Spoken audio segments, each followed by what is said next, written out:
Hello friends, good morning. तो हम लोग इस लेक्चर में सिंपल हार्मोनिक मोशन को डिस्कस कर रहे थे और उसके बाद हम लोग सिंपल हार्मोनिक से रिलेटेड जो एप्लीकेशंस थे, जो एग्जांपल्स थे, उन एग्जांपल्स को स्टडी कर रहे थे। ठीक है, तो कुछ और एग्जांपल्स हमारे पास बचे हुए हैं और उन एग्जांपल्स को पूरा करके हम इस चैप्टर को कवर करेंगे, कंप्लीट करेंगे।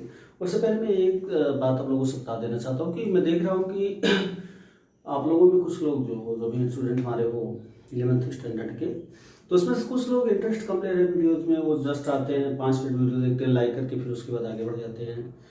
तो मैं ये बता देना चाहता हूँ कि ये चीज़ें इंपॉर्टेंट है और चूंकि मैंने ऑफलाइन क्लासेस में उसको कवर नहीं किया था, इसलिए मैं ऑनलाइन क्लासेस में पढ़ा रहा हूँ। ठीक है, स्टिल फिर भी आपको लगता है नहीं क्लासेस तो ओवर हो गई, एग्जाम्स हो गए हैं, अब हमसे क्या मतलब है इन सब चीज़ों से। तो ये भी जरूरी है आपके लिए जानना कि जो चीज़ें यहाँ पर पढ़ाई जा रही हैं वो केवल 11th स्टैंडर्ड से ही या एग्जाम पॉइंट ऑफ व्यू से ही आपकी हेल्प करने वाली नहीं है।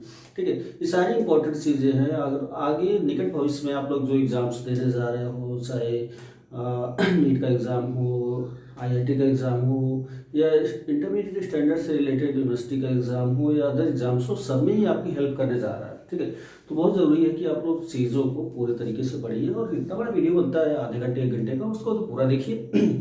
ठीक है, आप लोग के कमेंट्स भी उतने अच्छे मिलते नहीं हम लोग को, मतलब कि आपको कोई क्वेरी हो, कुछ प्रॉब्लम्स हो, तो इसी से पता चल जाता है कि आप लोग वीडियोस को देख नहीं रहे हो। ठीक है, तो बी सिंसियर, थोड़ा सा आप लोग सिंसियर बनने की कोशिश कीजिए। लाइक्स और व्यूज बढ़ाने नहीं है मुझे। ठीक है, मुझे तो बस इतना देखना है कि आपका नॉलेज इंप्रूव कर रहा है कि नहीं, और अगर रिस्पॉन्स नहीं मिलता है उस हिसाब से तो फिर मतलब क्या रहेगा मेरी वीडियो बनाने का। ठीक है, तो एप्लीकेशंस में हम लोग आगे बढ़ते हैं और आज हम लोग एप्लीकेशन पढ़ेंगे सरल लोलक का उदाहरण। ठीक है, तो एप्लीकेशन नंबर 3 या उदाहरण नंबर 3 एडिट कर लीजिएगा। सरल लोलक की गति, लोलक की गति। तो motion of simple pendulum, motion of simple pendulum. तो सरल लोलक जो है वो भी क्या करता है, सरल आवर्त गति करता है। ठीक, तो अब सरल लोलक के बारे में होता क्या है, तो इसको हम पहले भी बता चुके हैं और यहाँ पर एक बार फिर से बता देते हैं कि हमारे पास कोई रिजिड बेस होता है और इस रिजिड बेस से ना हम किसी धातु के सूक्ष्म और भारी पिंड को ना एक अवितान्य और पूर्णतः लचकदार डोरी की सहायता से लटका देते हैं। ठीक है, तो इस समायोजन को हम लोग बोलते हैं क्या, सरल लोलक। तो जैसे सपोज कीजिए ये हमारे पास ना, पहले हम लोगों ने एक रिजिड बेस, इसे ए कंसीडर कर लीजिए या और भी जो आपको मानना हो। ठीक है, तो इसे हम लोगों ने एक रिजिड बेस मान लिया और इसे कंसीडर करते हैं कि पॉइंट ऑफ सस्पेंशन, यहाँ पर जो पॉइंट ऑफ सस्पेंशन है ना, तो इसको एस कंसीडर कर लेते हैं हम लोग। और यहाँ डोरी की लंबाई ना, और यहाँ पर जो लोलक का गोलक है जिसे हम लोग बॉब कहते हैं, ये किसी भी मेटेलिक ऑब्जेक्ट का होता है, जो होता तो छोटा है लेकिन इसका वजन जो होता है रिस्पेक्टिवली कुछ ज्यादा होता है। ठीक है, तो इस प्रकार से ये क्या हो गया हमारे पास, बॉब। ये इसे हम लोग बोलते हैं गोलक ना, लोलक का गोलक। तो ये क्या हो गया, गोलक ना। ठीक है, बॉब। और ये जो है इस पॉइंट एस को, इसे हम लोग पॉइंट ऑफ सस्पेंशन या निलंबन बिंदु कहते हैं, निलंबन बिंदु। ठीक है, point of suspension, point of suspension. ठीक, और तो ये हो गया सरल लोलक ना। इसमें क्या हुआ कि निलंबन बिंदु से गोलक के गुरुत्व केंद्र तक की दूरी को ना हम लोग क्या कहते हैं, डोरी की लंबाई स्मॉल एल, इस प्रकार से कंसीडर कर लेंगे। पॉइंट ऑफ सस्पेंशन से इसका जो गुरुत्व केंद्र होगा, अगर ये स्फेरिकल है तो इसके सेंटर पे इसका जो सेंटर ऑफ मास ना, या तो फिर सेंटर ऑफ ग्रेविटी एग्जिस्ट करेगा इस प्रकार से। ठीक है, तो सरल लोलक के बारे में थोड़ा बहुत हम लोगों ने लिखा था और फिर से आप लोग लिख दीजिए जो उन्होंने नहीं लिखा हो, क्योंकि यहाँ पर तो हमें सरल लोलक के बारे में थोड़ी पढ़ना है। तो सरल लोलक लिख दीजिए आप लोग। सरल लोलक एक ऐसा समायोजन है, ऐसा समायोजन, ठीक है। मैं थोड़ा सा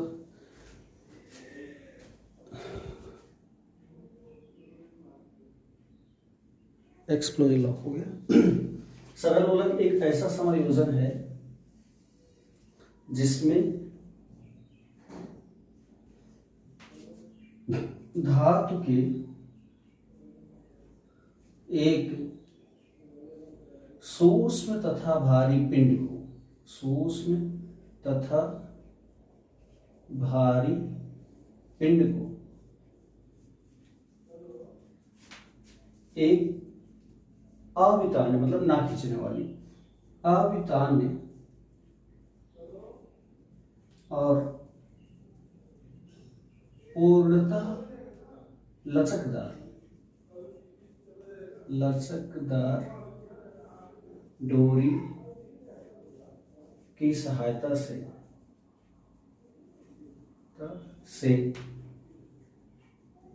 किसी मजबूत आधार से, किसी मजबूत आधार से लटका दिया जाता है, आधार से लटका दिया जाता है, ठीक है। ये हो गया। तो ये पूरा संयोजन सरल लोलक कहलाएगा ना। तो जो सूक्ष्म तथा भारी पिंड जो यूज किया जाता है, सूक्ष्म तथा भारी पिंड को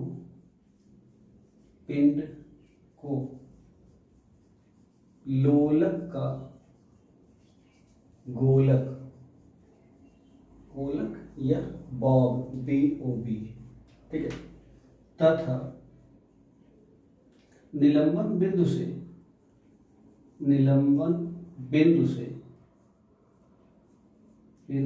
से गोलक के गुरुत्व केंद्र तक की दूरी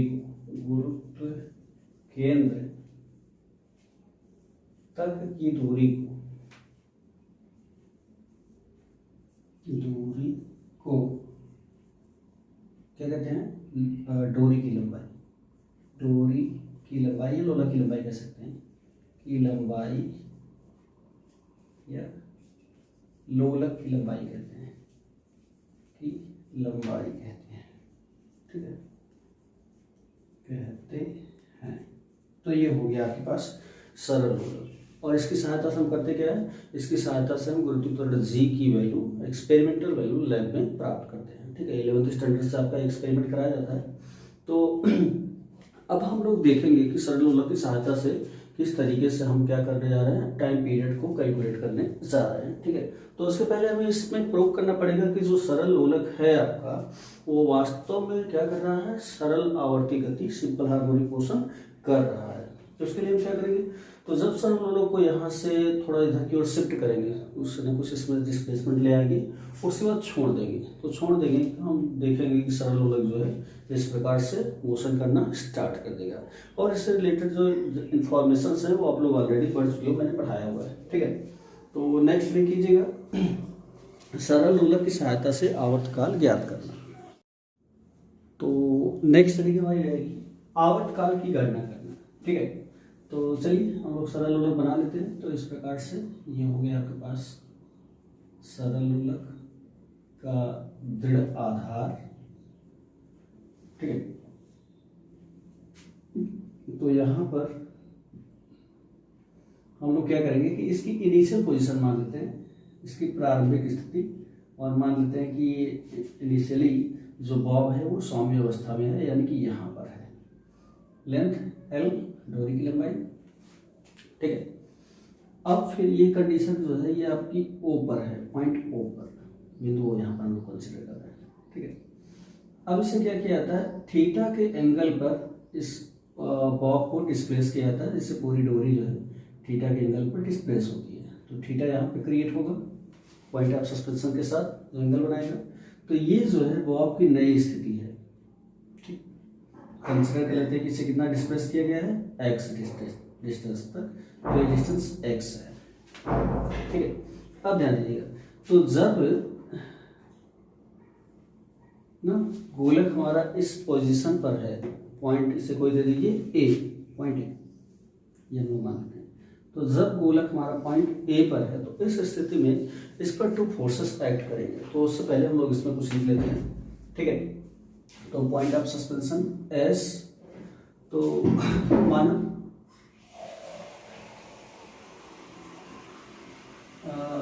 सरल लोलक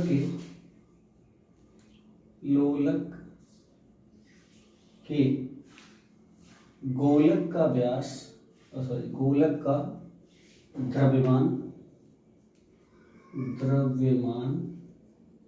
स्मॉल m व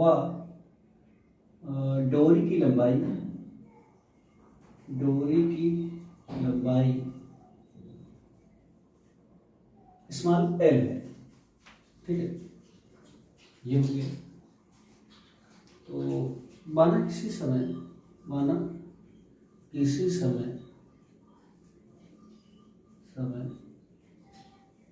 गोलक को साम्यावस्था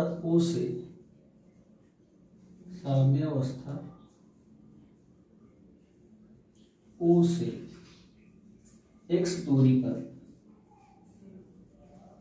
बिंदु A पर विस्थापित किया जाता है, बिंदु A पर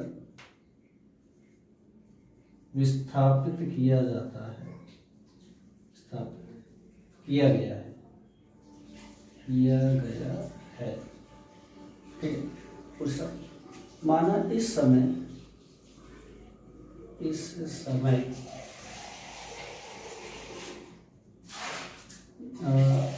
डोरी अपनी प्रारंभिक स्थिति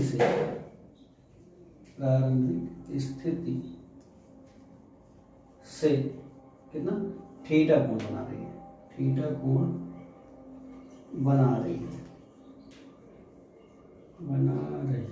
है।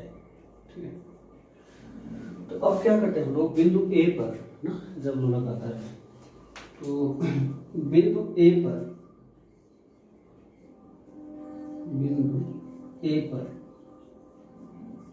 लोलक पर, या लोलक का जो गोलक है, गोलक पर 2 बल कार्य करते हैं, ठीक है। देखिएगा ध्यान से। तो जब यहाँ पर गोलक की पोजीशन यहाँ है तो इसमें पहला जो बल है वो F बराबर mg ऊर्ध्वाधरता नीचे की ओर, ये हमेशा एक्ट करता है, ठीक है। और दूसरा जो इस पर टेंशन प्रोड्यूस हुआ है, टेंशन T डोरी पर ना एस डायरेक्शन में, तो दोनों फोर्सेस हम लोग यहाँ पर बताएंगे। तो पहला फोर्स कौन सा हो गया, तो इधर लिख रहे हैं। तो पहला फोर्स गोलक का भार, इसकी डायरेक्शन क्या होगी, ऊर्ध्वाधरता नीचे की ओर,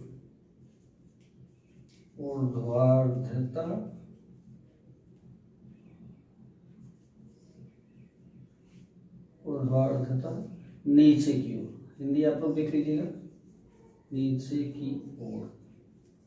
और दूसरा, ठीक है, दूसरा क्या रहेगा, डोरी में तनाव एस डायरेक्शन में, डोरी में तनाव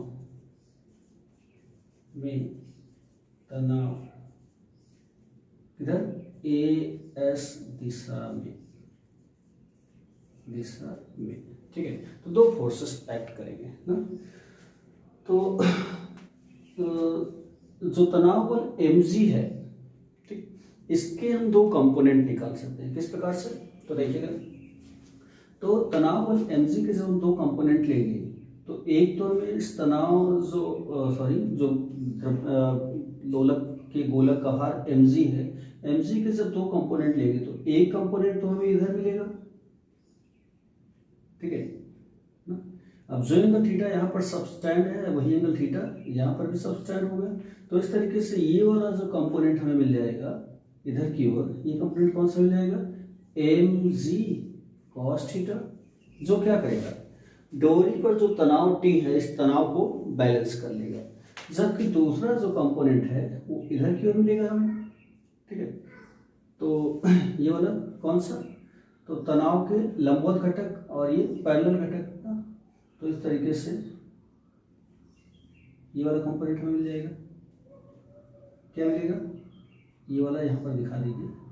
तो एम जी साइन थीटा, कौन सा? ये वाला। ठीक है, तो अब चूंकि हम लोग देख रहे हैं जो एम जी साइन थीटा है वो किधर की ओर डायरेक्टेड है? टूवर्ड्स इक्विलिब्रियम, साम्यावस्था की ओर डायरेक्टेड है। इट मीन्स कि जो एम जी साइन थीटा है यही गोलक को आवश्यक प्रत्यानयन प्रदान कराएगा, जिससे गोलक अपनी प्रारंभिक स्थिति में वापस आ पाएगा। ठीक है, तो इस प्रकार से जो एम जी साइन थीटा ये क्या करेगा? प्रत्यानयन बल का कार्य करेगा ना। नोट कीजिए आप यहाँ पे जल्दी से।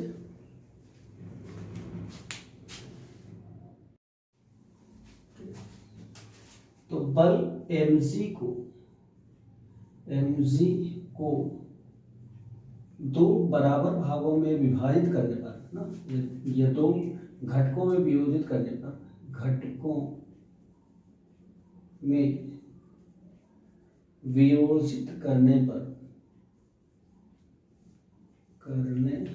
पर ठीक है, तो घटक जो है हमारे पास एम जी कॉस थीटा, ये क्या करता है?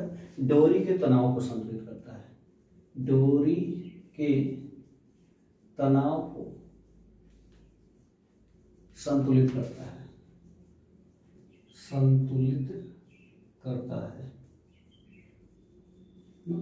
जबकि एम जी साइन थीटा क्या करता है? लोलक को आवश्यक प्रत्यानयन प्रदान ना, लोलक को आवश्यक प्रत्यानयन बल प्रदान कराता है। प्रत्यानयन बल प्रदान कराता है।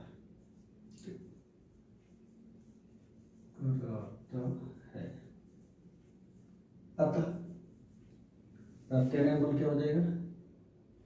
प्रत्यानयन बल जो आपके पास आ जाएगा, बल F is equal to minus of कितना है? M G sine theta, M G sine theta. चलिए, तो अब हम यहाँ से साइन थीटा की वैल्यू निकालना चाहते हैं। देखिए कैसे कैलकुलेट करेंगे। तो अगर हम यहाँ पे यहाँ पे एक समकोण त्रिभुज एस ए ओ की बात करें ना, तो समकोण त्रिभुज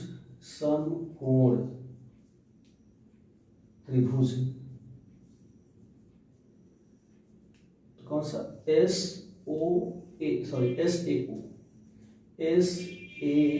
ओ में देखिए, थोड़ा सा यहाँ पर समझने वाली बात है कि यहाँ पर जो लाइन है ना, ये लाइन एग्जैक्टली इस प्रकार से होती है, थोड़ा सा कर्व्ड लाइन होती है। लेकिन जब जो एम्पलीट्यूड है वो बहुत कम होता है, जैसे आप समझिए कि अगर हम यहाँ से यहाँ की पोजीशन बात करेंगे तो ये लाइन पूरी कर्व्ड हो जाएगी। लेकिन अगर एम्पलीट्यूड को बहुत छोटा रखें इस प्रकार से यहाँ तक, तो ये जो कर्व्ड लाइन रहती है लगभग स्ट्रेट लाइन होती है, थोड़े एंगल के लिए, थोड़े एम्पलीट्यूड के लिए। और सरल लोलक की एक अच्छी कंडीशन ये भी है कि अगर आप अच्छे ऑसिलेशन चाहते हो तो एम्पलीट्यूड को कम से कम रखो। इवन कि जो एम्पलीट्यूड होना चाहिए वो 10 डिग्री 15 डिग्री से ज़्यादा नहीं होना चाहिए। ठीक है, उससे लोलक का जो टाइम पीरियड है वो भी डिस्टर्ब हो जाता है ना, तो काफ़ी चीज़ें उससे फर्क पड़ती हैं। तो इसलिए हम लोग यहाँ पर इसे कर्व्ड लाइन ना मानकर जो ओ ए है स्ट्रेट लाइन कंसिडर किए हैं। तो ये एक एजम्पशंस मात्र है। समकोण त्रिभुज इसलिए एस ओ ए में क्या हो जाएगा? तो ये एंगल हो गया कोण, कोण के सामने की भुजा लंब ना, और जिससे कोण लगा होता है ये आधार, और ये वाला क्या हो गया आपका? कर्ण। तो sine theta is equal to theta, कोण के सामने की भुजा लंब, लंब का मतलब ओ ए बटे कर्ण, कर्ण का मतलब एस ओ, ओ एस या तो ओ एस ना, तो sine theta is equal to O. तो यहाँ से साइन थीटा की वैल्यू हम लोग देखें तो क्या आ जाएगी हमारे पास? तो sine theta is equal to O A की वैल्यू हमारे पास ओ से ए एक्स कंसिडर किया हम लोग, तो एक्स अपान, ठीक है, ओ से एस की वैल्यू एल कंसिडर किया। तो ये हम लोग क्या करेंगे, इसे इक्वेशन नंबर 1 कंसिडर करेंगे और इक्वेशन नंबर 1 में पुट करेंगे। तो साइन थीटा का मान समीकरण 1 में रखने पर, समीकरण 1 में रखने पर रख दीजिए। तो जब रख देंगे तो f is equal to minus of M G into sine theta की वैल्यू x अपान एल। ठीक है, अब हमारे पास क्या होता है, बट इसे क्वेश्चन नंबर 2 कंसिडर कर लीजिए। 2 but f is equal to what, m into alpha. कहां से आता है, न्यूटन से सेकंड लॉ ऑफ मोशन ना। ठीक है, तो therefore equation 2 becomes m into alpha is equal to minus of m into g x upon l। तो m से m कैंसिल आउट, तो यहाँ पर हमारे पास क्या मिल गया, तो alpha is equal to minus of g upon l into X. हो गया, ठीक है, यही तो हमें चाहिए था। नोट करिए जल्दी से।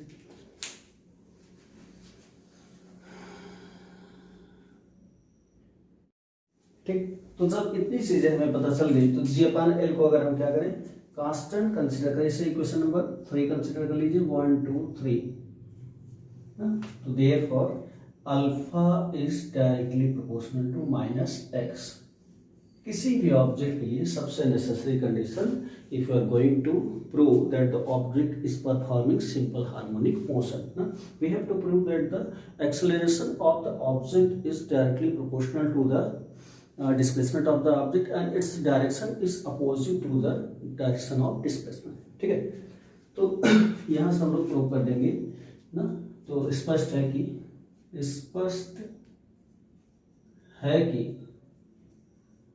पिंड क्या कर रहा है, यानी सरल आवर्त, सरल लोलक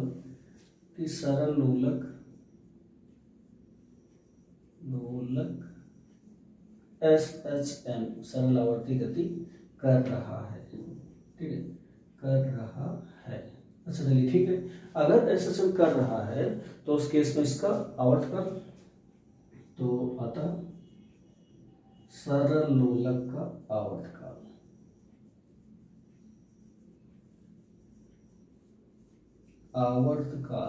तो आवर्तकाल के लिए वही पुराना formula, t is equal to 2 pi under root में विस्थापन ना, विस्थापन मतलब x बटे त्वरण अल्फा।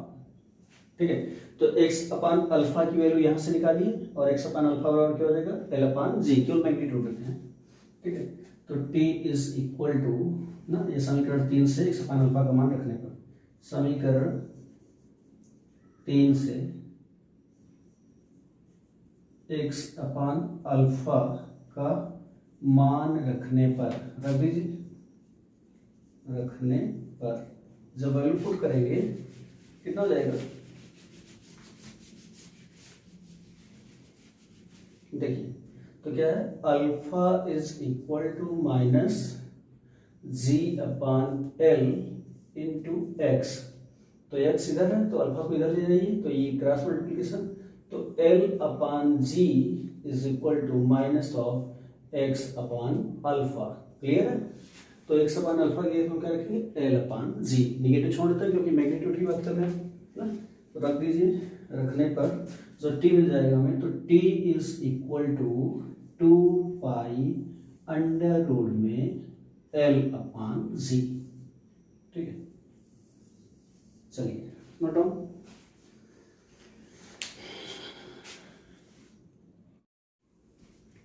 चलिए, तो अब हम लोग देखेंगे कि कौन कौन से फैक्टर्स हैं जो सरल लोलक के आवर्तकाल को बढ़ा सकते हैं या घटा सकते हैं, मतलब किस प्रकार से कौन कौन से फैक्टर सरल लोलक के आवर्तकाल को प्रभावित करने जा रहे हैं। ठीक है, तो 3-4 फैक्टर से हम लोग बात करेंगे। तो अब अगर हम लोग सरल लोलक के आवर्तकाल की बात करें तो फॉर्मूला हमारे पास है, t is equal to 2 pi under root of L upon जी। ठीक है, तो यहीं से आपको क्लियर हो गया होगा कि जो सरल लोलक का आवर्तकाल है वो किन किन चीजों पर, किन किन फैक्टर्स पर डिपेंड कर सकता है। ठीक, अब इस फैक्टर की बात करें तो इसमें द्रव्यमान m की कोई बात नहीं है। ठीक है, तो पहली बात हम लोग यही करते हैं तो द्रव्यमान m पर निर्भरता ना, या लोलक के द्रव्यमान पर निर्भरता। तो लोलक के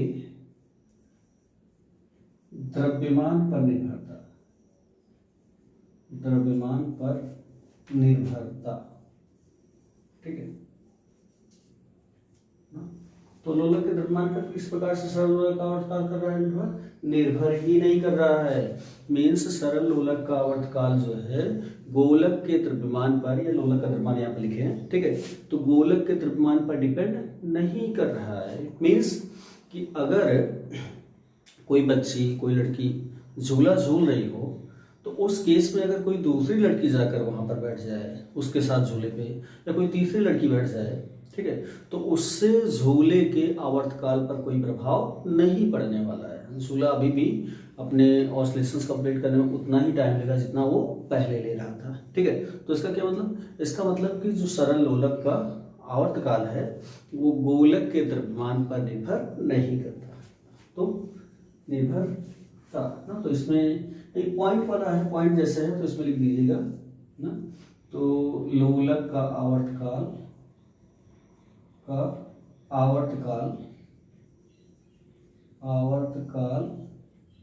गोलक के द्रव्यमान पर निर्भर नहीं करता, गोलक के द्रव्यमान पर निर्भर नहीं करता, द्रव्यमान पर निर्भर नहीं करता, ठीक है। तो ये हो गया पॉइंट नंबर 2। तो क्या लोलक की लंबाई पर निर्भर करता है? तो लोलक की लंबाई पर निर्भरता, की लंबाई मतलब डोरी की जो लंबाई है ना, डोरी की लंबाई पर निर्भरता, डोरी की लंबाई पर निर्भरता, ठीक है। तो क्या लोलक का आवर्तकाल डोरी की लंबाई पर निर्भर कर रहा है? एब्सोल्युटली ना, निर्भर कर रहा है, निश्चित रूप से निर्भर कर रहा है। और किस प्रकार से निर्भर कर रहा है?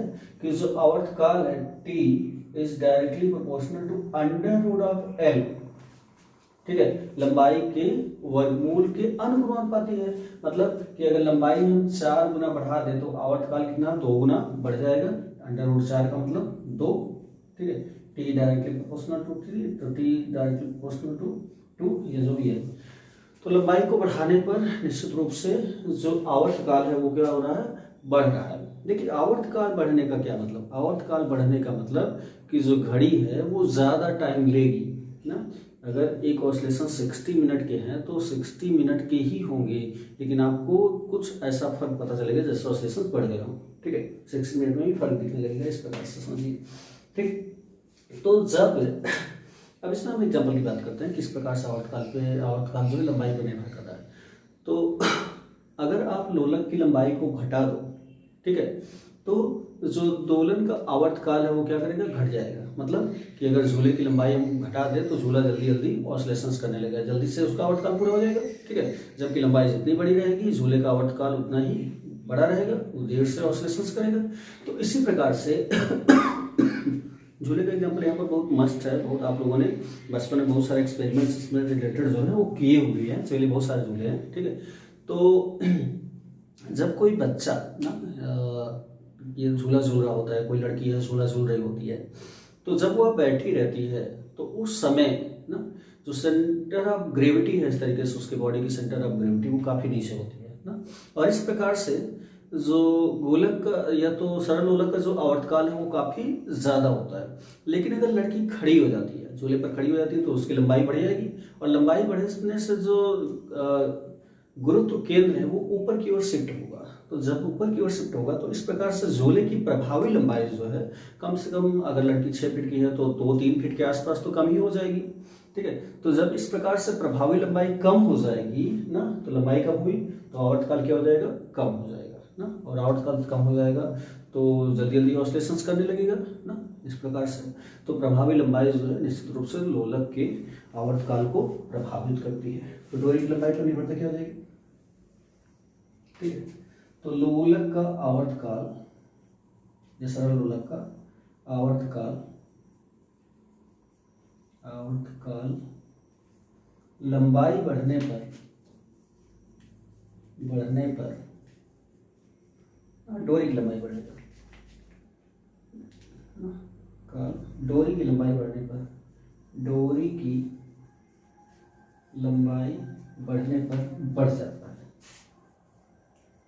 बढ़ने पर बढ़ जाता है, तथा घटने पर घट जाता है, घटने पर घट जाता है, ठीक है। एग्जाम्पल, यदि झूला झूलती हुई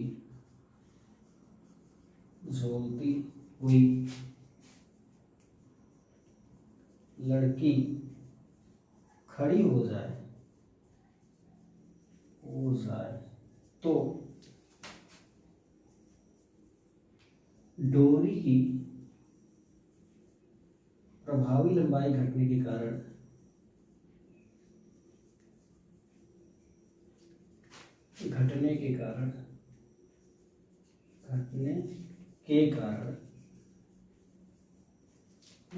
क्या हो जाएगा, झूले का जो आवर्तकाल है घट जाएगा, झूले का आवर्तकाल कम हो जाएगा, ठीक है। चलिए, तो तीसरा सबसे इंपॉर्टेंट पॉइंट नोट कर लीजिए जल्दी से। तो अगले पॉइंट की हम बात करेंगे, और जो अगला पॉइंट है हमारा वो होगा तीसरा और लास्ट पॉइंट, ठीक है। गुरुत्वीय त्वरण जी पर निर्भरता, गुरुत्वीय त्वरण स्मॉल जी पर निर्भरता, ठीक है। तो ये भी फॉर्मूले से क्लियर है, ठीक है। देखिए, तो क्या लोलक का आवर्तकाल जो है वो गुरुत्वीय त्वरण स्मॉल जी पर निर्भर कर रहा है, एब्सोल्युटली निर्भर कर रहा है। और किस प्रकार से, t is inversely proportional to square root of g, ठीक है। मतलब g का मान अगर बढ़ेगा तो आवर्तकाल का मान कम हो जाएगा, और g का मान अगर कम हो जाएगा तो आवर्तकाल का मान बढ़ जाएगा, ठीक है।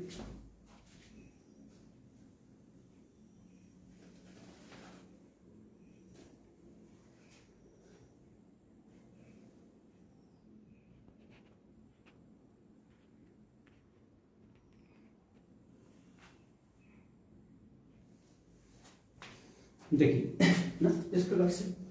तो अब हम इस पर रिलेटेड जो एग्जांपल्स हैं क्लियर करने की कोशिश करें तो देखिएगा, तो जब हम पृथ्वी की सतह से ऊपर जाते हैं तब भी जी का मान कम हो जाता है, और जब हम पृथ्वी की सतह से नीचे जाते हैं तब भी जी का मान कम हो जाता है, दोनों कंडीशंस में, ठीक है। तो अब अगर हमारे पास एक लोलक घड़ी हो ना, जो सिंपल लोलक के पेंडुलम पर कार्य करती हो, तो अब उस घड़ी को हम पहाड़ों पर ले जाएं ना, या खानों में, जो खाने होती है, कोयले की खाने, हीरे की खाने, ठीक है, सोने की खानों में ले जाया जाए जमीन के नीचे, तो दोनों कंडीशंस में ये देखा जाता है कि जो घड़ी होती है वो थोड़ी सी सुस्त पड़ जाती है।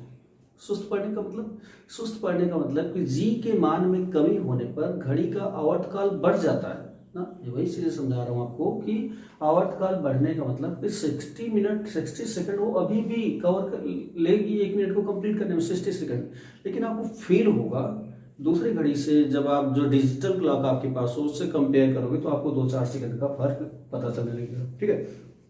जो लोलक घड़ी होगी वो डिफरेंस बता देगी। तो ऐसा क्यों हो रहा है, क्योंकि गुरुत्वीय त्वरण के मान बढ़ने पर ना जो आवर्तकाल है वो टी क्या हो रहा है, वो बढ़ जा रहा है ना। इसी तरीके से जैसे सपोज करो कि आप एक लिफ्ट में खड़े हो और लिफ्ट क्या कर रही है, ऊपर की ओर जा रही है, ठीक है। तो जब लिफ्ट ऊपर की ओर जाएगी ना, तो उसमें जो प्रभावी त्वरण होगा, लिफ्ट क्या कर रही है, ऊपर की ओर जा रही है, तो प्रभावी त्वरण, चूंकि आप जी त्वरण से नीचे की ओर आते हो और लिफ्ट क्या कर रही है, ए त्वरण से ऊपर की ओर जा रही है, तो प्रभावी त्वरण इसमें क्या हो जाएगा, ए प्लस जी अपोजिट डायरेक्शन में है, जुड़ जाएंगे, ठीक है। तो मतलब कि प्रभावी त्वरण का मान क्या हो जाएगा, बढ़ जाएगा, ठीक। और प्रभावी त्वरण के मान बढ़ने से आपको क्या होगा कि जो आपके पास घड़ी है फिर से वो स्लो हो जाएगी, मतलब कि सॉरी, प्रभावी त्वरण का मान बढ़ने से ना, मान बढ़ गया, जी का मान बढ़ गया तो टी का मान क्या हो जाएगा, कम हो जाएगा, यानी कि आपकी लोलक घड़ी तेज चलने लगेगी ना, उसका आवर्तकाल कम हो जाएगा। लेकिन अगर उसी लिफ्ट में आप क्या कर रहे हो, नीचे आ रहे हो, तो ये आपका जी हो गया और आप भी क्या कर रहे हो, ए से नीचे आ रहे हो, तो प्रभावी त्वरण आपकी बार क्या हो जाएगा आपका ना, जी माइनस ए या ए माइनस जी, जो भी है, जिस दो से दो त्वरण ज्यादा होगा तो ए माइनस जी। तो अब की बार क्या हो गया, तो अब की बार प्रभावी त्वरण का मान कम हो जा रहा है तो लोलक का आवर्तकाल जो है वो बढ़ जाएगा। तो किस स्थिति में जो लोलक घड़ी है वो आपको सही समय बताएगी, जब आप ना गुरुत्वीय त्वरण जी के स्पीड से ना नीचे आ रहे हो, तो उस समय यानी कि एक समान चाल से, या तो कह सकते हैं कि एक समान चाल से जब आप नीचे आ रहे हो या एक समान चाल से ऊपर जा रहे हो, तो उस केस में मतलब कि एक समान चाल का क्या मतलब कि आपके पास त्वरण ना हो। एक समान चाल में हम लोग त्वरण की बात नहीं करेंगे, अगर कोई वस्तु एक समान चाल से गतिशील है तो उसमें त्वरण कितना है, 0। ठीक है, तो उस केस में जो लोलक घड़ी है वो सही समय बताएगी। अच्छा, एक केस ये भी हो सकती है कि मान लीजिए कि लिफ्ट से हम आ रहे हैं और वही केस हम लोग बार बार डिस्कस करते हैं कि लिफ्ट की डोरी अचानक से टूट जाए। ठीक है, तो जब लिफ्ट की डोरी अचानक से टूट जाएगी तो आप क्या करने लगोगे, फ्री फॉल करने लगोगे, यानी जी की वैल्यू भी जो है आपकी क्या हो जाएगी, 0 हो जाएगी, सॉरी। ठीक है, तो आपका जो प्रभावी त्वरण है ए बराबर क्या हो जाएगा आपके पास, जी, और आप नीचे आ रहे हो तो जी माइनस जी। ठीक है, यानी प्रभावी त्वरण कितना हो जाएगा, 0 हो जाएगा। ठीक है, और जब आपके पास प्रभावी त्वरण 0 हुआ तो देखिए यहाँ से t इक्वल कितना हो जाएगा ना, 1/0 करेंगे अंडर रूट में ही सही, तो ये क्या हो जाएगा, इनफाइनाइट। ठीक है, t is equal to infinite. इसका मतलब कि जो लोलक है उसका दोलन आवर्तकाल कितना हो जाएगा, अनंत हो जाएगा ना, मतलब आवर्तकाल बहुत ज्यादा हो जाएगा। इसका मतलब जो लोलक है वो कंपन करना ही बंद कर देगा। ठीक है ना, कब, जब डोरी अचानक से टूट जाए और आपके पास लोलक घड़ी हो, तो आप देखोगे कि आपकी घड़ी जो है वो कंपन करना ही बंद कर दी है ना। तो इस तरीके से केसेस जो है वो होती है, हालांकि कुछ अलग केसेस होती हैं। तो जैसे कि जो हमारे हाथ में क्लॉक्स होती हैं, आजकल क्लॉक्स आ रही हैं, तो हमारे हाथ की जो नब्ज होती है, यानी कि जो वेन्स में ऑसिलेशंस हो रहे हैं, तो उससे काम करती रहती हैं। तो अगर आपने घड़ी पहनी हुई है और जैसे ही आपकी डेथ होती है तो घड़ी क्या करेगी, चलना बंद हो जाएगी। तो उससे जब हम लोग की जांच हो, मतलब कि जो भी जांच होती है, पुलिस इंक्वायरी करती है, सीबीआई हुई, तो सीबीआई क्या करती है, वो चेक करके घड़ी कितने टाइम पे घड़ी बंद हुई है उससे बता देती है कि इस समय पर्सन की डेथ हुई है। स्मार्ट वॉच इस तरीके से आ रहा है आजकल। ठीक है, जो कि आपकी बीट को वेन्स में जो बीट्स हो रहे हैं वो लगातार उससे मॉनिटरिंग करती रहती है। ठीक है, तो इस तरीके से ये चीजें हुई। तो हम लोग इसमें क्या लिखने वाले हैं, गुरुत्वीय त्वरण जी पर निर्भरता। एग्जाम्पल्स तो हम लोग काफी सारे पढ़े। तो गुरुत्वीय त्वरण जी पर निर्भरता, तो लोलक का आवर्तकाल,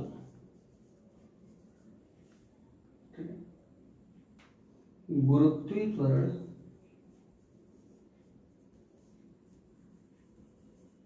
स्मॉल जी के वर्गमूल के व्युत्क्रमानुपाती। ठीक है, अर्थात t directly proportional to 1/√c होता है। ठीक है, बस इतना बता दीजिए, बाकी आप एग्जाम्पल्स तो कई सारे बताएंगे। ठीक है, नोट कर लीजिए। एक पॉइंट बच रहा है, इसको भी डिस्कस कर लीजिए। तो चौथा और लास्ट पॉइंट कह सकते हैं आप लोग यहाँ पे।